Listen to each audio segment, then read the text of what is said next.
बिस्मिल्लाहिर्रहमानिर्रहीम।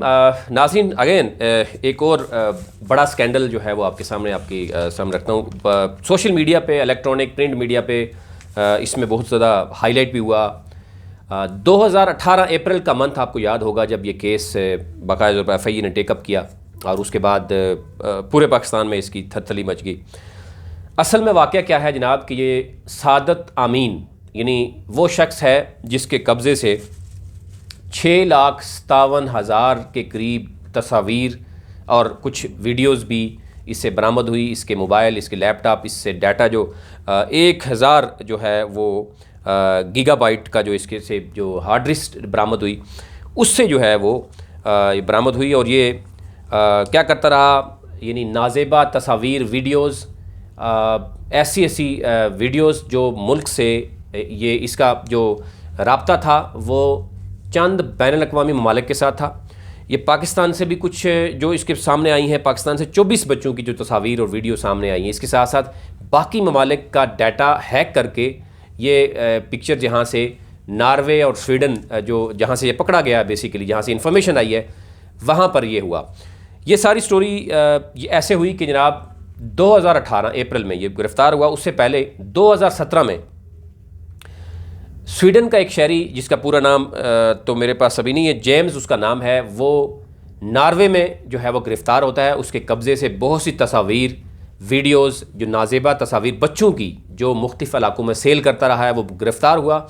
और उसने जो है वो ये बताया कि जनाब वो तस्वीर और वीडियोस जो है वो सादत आमीन जो कि पाकिस्तानी शहरी है इससे उसने हासिल की और इसके एवज़ उसने पैसे दिए इसको। मनी ट्रेल ज़ाहिर है FIA ने उसके पास वो भी है कि वेस्टर्न यूनियन और बाकी जो दीगर इदारों के साथ जिस तरीके से उसके पास पैसे आए, $40,000 तो ये इस्टाब्लिश्ड है।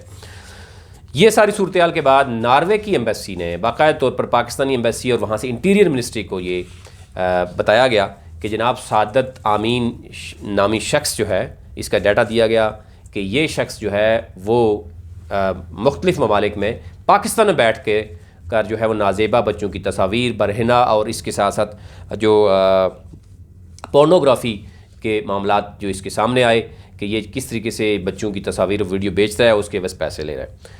FIA को बताया गया तो FIA ने जनाब छापा मारा, FIA ने गिरफ़्तार किया, रेड हैंडेड गिरफ़्तार किया। उस वक़्त ये बताया जा रहा था जो FIA के असिस्टेंट डायरेक्टर हैं कि जनाब एक तो ये है कि उसके फ़ौरन उस वक़्त भी जब गिरफ़्तार हुआ उस वक़्त भी इसके पास 2 बच्चे मौजूद थे और उस वक़्त भी ये बच्चों के वालिदैन से यही कहता रहा कि मैं इनको मुल्क से बाहर पढ़ने के लिए भेज रहा हूँ या इनको वेल सेटल करूँगा। लेकिन इसके अवैस जो इसकी दस्तावेज़ात जो शवाहिद इकट्ठे हुए उसमें इसकी जो कन्वर्सेशन उनके सामने आई FIA के सामने, वो वही 2 बच्चे जो पाकिस्तानी जिनके वालिदैन को ये कायल करने की कोशिश कर रहा है, वो दूसरे ममालिक में वो सेल करने की जो है वो इसकी कन्वर्सेशन भी सामने आई है। इससे बड़ा जुर्म और क्या हो सकता है।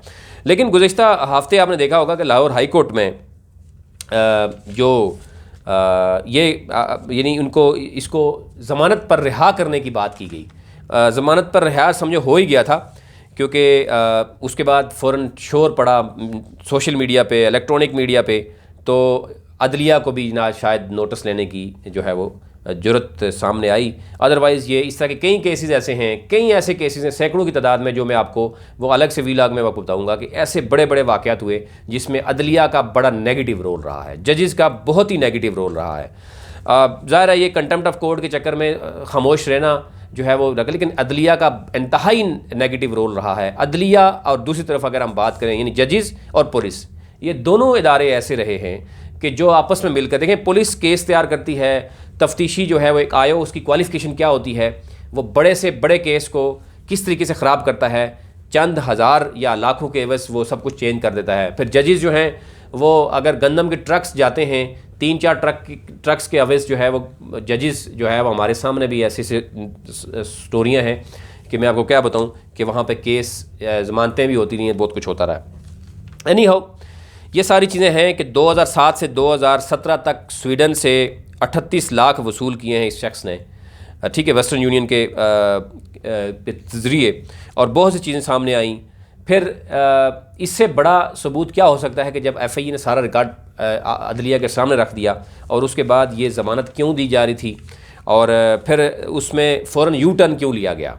अगर ज़मानत दे दी गई थी तो जज साहब को स्टैंड लेना चाहिए था, लेकिन अगर सोशल मीडिया और वफाक ने भी इस पर नोटिस लिया, अटार्नी जनरल को भी एक प्रेस रिलीज़ जारी करनी पड़ी कि जनाब ये हमें इल्म हुआ और हम ये डेट 19 दोबारा रखनी पड़ी, और दोबारा से जज साहब जनाब वो सुनना शुरू हुए और FIA के दोबारा से डिटेल सारी वो सामने आई। तो ये सारी चीज़ें, यानी जो मुजरिम है, अब तो मुलजिम वैसे मुजरिम हो गया, सादत अमीन ने सरगोदा में एक कंप्यूटर की शॉप जो है वो खोल रखी थी, वहाँ पर कंप्यूटर के नाम, यानी 2017 से लेकर 2017 तक देख लें। ज़ाहिर है उस वक्त कंप्यूटर के लिए लोग जाते थे, बहुत सी चीज़ें मामलात होते थे, सीखने के लिए भी लोग जाते रहे।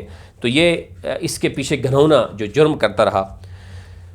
सपोज़ ये भी हम देख लेते हैं कि हमारे इदारे किस कदर सोए हुए हैं कि ये तो चलो एक नॉर्वे की एम्बेसी ने हमें बताया कि जनाब ये मौसूफ इसका दोस्त पकड़ा गया है और उसने इसका नाम लिया है और वो इससे पैसे लेके इससे तस्वीर और वीडियोस लेता रहा है, अदरवाइज़ तो ये नहीं पकड़ा जाना था।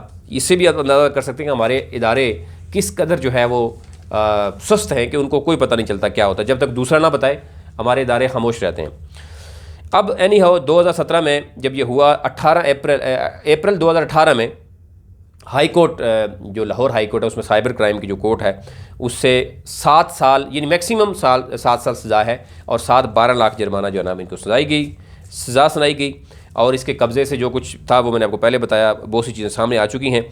FIA के जो तफ्तीशी अफसर आसिफ इकबाल, उसके मुख्तलिफ TV चैनल के साथ भी इंटरव्यूज़ हुए और उसके साथ साथ मीडिया के साथ भी उन्होंने बात की और उन्होंने कहा जी कि ये बहुत सी चीज़ें सामने आई हैं। स्वीडन, बरतानिया समेत यानी ये फ़िल्में जो है वो मुख्तलिफ इदारों को बेचते रहे हैं, उसके एवज इसने करोड़ों रुपए का यानी लिए भी हैं और इसका रिकॉर्ड भी सामने आया है। इन $40,000 का जो सामने आ रही है चीज़ वो भी आपके सामने है। इसके साथ साथ अगर हम बात करें तो अगर इसकी बेल क्यों दी गई, ये जो मौक़िफ़ इस्तेमाल किया गया कि एक तो जनाब के इसके वकील की तरफ से कि एक तो ये है कि अभी तक मेन अपील जो है वो इसकी नहीं लगाई, इसकी बात नहीं सुनी गई। दूसरा ये है कि इसके जो मेन कल्प्रिट हैं जो स्वीडन और उसमें हैं वो गिरफ़्तार नहीं हुए, तो इसलिए। लेकिन आप ये भी देखें कि तमाम शवायद सबूत वो, और ये ख़ुद इकरार जुर्म कर चुका है मुख्तलिफ मीडिया में आकर, आप ख़ुद सोच लें कि अगर नहीं भी करता तो FIA जो है वो उसके पास तमाम रिकॉर्ड मौजूद है। FIA ने पूरे तफ्तीशी अफसर जो है वो उसके पास पूरा रिकॉर्ड मौजूद है। फिर ये जजेस की जानिब से इस तरह का जो रवैया वो क्यों इख्तियार किया गया, ये इंतहाई अफसोसनाक है और ये कि छोटी बात नहीं है। फिर हमने देखा कि इस हवाले से सोशल मीडिया पे इतना हाईलाइट हुआ ये केस, BBC ने भी इस पे रिपोर्ट बनाई कि पाकिस्तान की अदलिया यानी इस तरह के केसेस में ज़मानत दे रही है। फ़ौरन यानी एक प्रेशर डेवलप हुआ। उसके बाद हमने देखा कि अटॉर्नी जनरल के ऑफिस से मीटिंग हुई, मीटिंग करने के बाद एक प्रेस रिलीज़ जारी की गई और जज मौसूफ जो है उनको बता दिया गया कि मौसूफ आपने ये गलत कोशिश की है और इसको आप 19 तारीख यानी कल जो गुज़िश्ता तारीख थी उसमें वो ये रिवर्स कर दिया गया। अब इससे अंदाज़ा हो सकता है कि जजेस भी अब सोशल मीडिया पर बात लीक होने के बाद प्रेशर में आकर केस अपना बदलना शुरू हो गए। इससे पहले तो बहुत कुछ होता रहा है, ऐसे ऐसे फैसले हैं कि आप सुनते हैं तो आपकी आंखें खुली की खुली रह जाएंगी। वो आपके सामने भी कोई ऐसे कई केसेस रखूँगा कि आपको अंदाज़ा हो जाएगा कि हमारे यहाँ क्या कुछ होता रहा है। और ये पुलिस और अदलिया ये दो ही ऐसे हैं जो जजेस और पुलिस ये मिलकर क्या कुछ इस मुल्क को नुकसान देते रहे। और ज़ाहिर है ये बड़ा वाज़ेह है, हज़रत अली का कौल भी है कि कुफर का माशरा चल सकता है लेकिन जुल्म का माशरा नहीं चल सकता। लेकिन जब आपकी ये दो इदारे जिनको ठीक करने के लिए बड़ी कोशिश की जा रही है, हर हुकूमत आती है तो यही कहती है कि जनाब हम आएंगे तो बहुत कुछ तब्दील कर देंगे, लेकिन अभी तक तहरीक इंसाफ की हुकूमत आए हुए भी कुछ भी नहीं तब्दील किया जा सका। पटवार कल्चर आपके सामने है, महकमा माल में जो कुछ हो रहा है, पुलिस आपके सामने है और ये अदलिया भी आपके सामने है। मज़ीद उस पर मैं क्या बात करूँ, लेकिन पहली बात है कि ये बेल देने की कोशिश क्यों की गई। उसके बाद सुप्रीम कोर्ट और फाजल जज जो हैं हाई कोर्ट के, उनको भी समझ आ गई। सुप्रीम कोर्ट भी इसमें चाह रही थी कि इस चीज़ कुछ सामने आए तो वो भी सो मोटो एक्शन तो नहीं लिया गया, लेकिन एक वाज़ेह पैगाम दे दिया गया था। अब ज़ाहिर है उसके बाद हमने देखा कि लाहौर हाई कोर्ट ने ये दोबारा सुना, FIA की दोबारा टीम गई, उन्होंने सारी चीज़ें दी और अब दोबारा बिहाइंड दी बार उसको भेज दिया गया है फाइनली। और जो ज़मानत देने की बात की गई थी वो हो गई ख़त्म। अब ये सारी सूरत कब हुई, जब सोशल मीडिया, इलेक्ट्रॉनिक मीडिया और प्रिंट मीडिया में इस केस को उठाया गया। और जज साहब के लिए क्या यही कुछ होता रहेगा कि ये बच्चों के, ये 22 करोड़ आवाम का ये केस था, ये पाकिस्तानी बच्चों की तस्वीर और पाकिस्तानी बच्चों की नहीं भी हैं, सपोज़ बैरून ममालिक के बच्चों की तस्वीर वीडियोज़ इस शख्स के पास क्या कर रही थी। और पाकिस्तान का नाम इतना बदनाम हुआ कि BBC को इस हवाले से रिपोर्ट भी की कि पाकिस्तान इस तरीके से लोगों को यानी वहाँ के इंसाफ इस तरीके से है कि जनाब वो इतने बड़े शवाहिद होने के बावजूद उनको छोड़ देता है। लेकिन ये मेरे ख्याल से ये पाकिस्तान की बदनामी भी बच गई, पाकिस्तानी अवाम भी बच गई, और जजेस और स्पेशली वो जज साहब जो ये दे रहे थे फैसले वो भी बच गए। और अब उन्होंने इनकी अपील भी खारिज कर दी, मैन अपील भी खारिज कर दी, और वकील ने बड़ी कोशिश की लेकिन नहीं हुआ। FIA के पास तमाम रिकॉर्ड मौजूद थे और शवाहिद और ट्रेल अदालत को पेश की गई, जिसके पर वो छोड़ दिया गया। और मज़ीद चीज़ें भी थी कि जनाब वो लड़कों को कैसे अब बेचने की कोशिश भी कर रहा था, वो शवाहिद भी अदालत में दे दिए गए। इसकी सारी कन्वर्सेशन जो है वो सामने आ चुकी है और वो उनको दे दी गई है। और इसके साथ साथ जो एक और भी इसमें डेवलपमेंट हुई है कि FIA ने 40,000 जो इसके पास डॉलर आया है उसके हवाले से मनी लॉन्ड्रिंग का एक केस भी FIA ने दर्ज कर दिया गुजरात में। ये भी इसमें मज़ीद उसके पे सख्ती जो है वो सामने आई है। कुछ टॉप स्टोरीज हैं वो भी आपके सामने इसी के साथ रखता हूँ जनाब। एक तो मुल्क में 2 माह के बाद आपने देखा कि मुसाफिर ट्रेनें भी बहाल हो चुकी हैं, पब्लिक ट्रांसपोर्ट बहाल हो चुकी है, लेकिन कोरोना वायरस की जो तादाद है मरीज़ों की वो दिन ब दिन बढ़ती जा रही है। इंतहाई नाजुक हालात हैं इस वक्त मुल्क में और समझ से बालातर है कि बाज़ार सारे ओपन हैं। अदलिया ने भी यानी ऐसे ऐसे फ़ैसले दे दिए हैं कि समझ से बालातर हैं कि हुकूमत के हाथ पांव भी बांध दिए गए हैं। मुख्तलिफ सूरत जो है वो समझ नहीं आ रही थी। जो कमेटी बनी थी जो फ़ैसले करती थी उसके सारे फ़ैसले का अदम करार देकर सुप्रीम कोर्ट ने कहा जी सब कुछ ओपन कर दें। अभी तक जो सूरत है वो आपने देखा कि सिंध में एक दिन में 1100 मुतासरीन की तादाद में इजाफा हुआ है, 1100, और 17 अफराद सिर्फ सिंध की बात करो जाँ बहक हुए हैं। फिर इसके साथ साथ कोरोना के हवाले से अगर बात करें तो PTI की जो रुकन असम्बली थी शाहीन रज़ा उसकी भी वफ़ात हो गई है, वो कोरोना वायरस के हवाले से हुई है।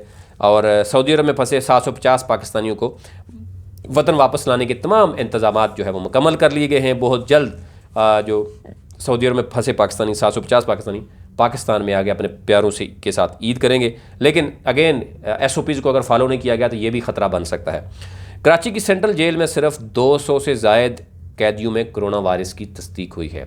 आप ये देखें एक तरफ, और दूसरी तरफ बाज़ारों का रुख देखें, आप सड़कों की पोजीशन देखें, इंतहाई बुरे हालात हैं। और ये सूरत रही तो आप देख सकते हैं कि ईद के फ़ौरन बाद इनको लॉकडाउन करना पड़ेगा। और ये जो लॉकडाउन में नरमी कर दी गई है ये बहुत बड़ा जुल्म किया गया इस माशरे पर।